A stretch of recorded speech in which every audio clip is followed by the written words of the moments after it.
Hello, Dr. Clif again. Today we are following up with our series on being new to the gym, and we're going to talk about one of my favorite exercises, the squat. For both my physical therapy patients that have anything wrong from about here down to the ground, and for all of my personal training clients, the squat is one of the main foundational things that they do. Because it's one of the most applicable to real life.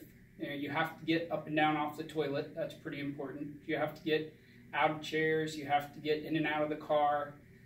You have to bend over and pick things up. So this squatting pattern is something that's very important, and because it uses so many muscles, it's one of the things that we get the biggest benefit from training in the gym. Whether you're looking to get stronger or lose weight or just get in better shape overall, the squat is one of the most important things you can work on. Now, in a lot of places you'll have a squat rack like this, or you may just have squat stands where the extra metal here isn't involved, but you just have two stands with the bar on it. Either one is fine. If you're squatting on your own, and it's the first time you're squatting, you should probably have some type of squat pins here to make sure if you lose your balance or the weight's heavier than you thought it was, that you're safe when you're squatting. Or in an ideal scenario, you'd have a spotter that has more experience than you that can also, tell you what your form looks like and give you some feedback. But I'm not going to use the pins because I've been doing a lot of squatting, and it'll be easier for you to see what's going on. Now, this is a traditional barbell. You could run into a bunch of different types of bars at the gym, but your traditional barbell is what we call an Olympic barbell because it has a 2-inch diameter on the end here, and it has large metal or rubber weights that go on. The bar weighs 45 pounds. So if you see in like a program that was written out for you and it says you're going to squat 50 pounds, don't put 25 pound plates on both sides. That's not 50 pounds, that's 95 pounds. It'll feel very heavy. So 45 pounds on the bar, and here for demonstration purposes we just have some fairly light 25 pound plates. So this is 95 pounds. There are two main types of squats, what we call a back squat or just a squat, and a front squat, depending on your training methods. A back squat is what we typically use here primarily if you're doing Olympic weightlifting, like it is popular at a CrossFit type gym or some other scenarios. Then front squatting is more common because of some of the other lifts that you're doing that go along with it. So with a back squat, you're going to line up with the bar.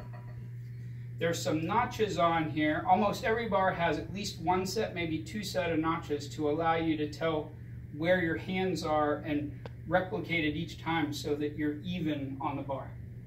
I put my hands right on the outside of the notches here. Then in the middle, there's a rough spot. This is knurling. It helps to keep the bar from sliding. And I will line up my neck and the upper part of my shoulders with that. The bar goes on your back by your shoulder blades. Not way up here by your neck. This will be uncomfortable. Down here, but not way down here falling off your back. This will bother your shoulder. When you bring your arms back, a natural shelf will form there with a little crease, and that's where the bar should sit. It actually is fairly comfortable once you get used to it. Initially, it might feel a little odd just because it's not something you're used to. Now, your feet are going to be a little wider than shoulder width, and there's a lot of variation in foot placement that we can talk about in a more advanced later video. And you're going to turn them out a little bit, which helps to take some pressure off of your hip.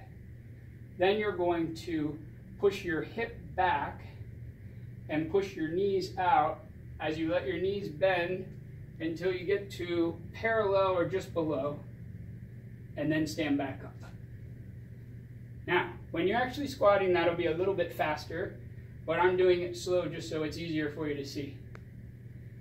You push back, push out, bend, down, and back up. At a normal rate of speed, it looks more like this, where there's no pause at the bottom. After you do the number that you're prescribed for that day, you'll walk back to the bar, make sure that you touch the bar or the rack, and then let the bar back down. And that's all there is to it. Thank you for this video, for liking and subscribing. If you have any questions or comments, leave them below. And we'll be back soon working on the overhead press.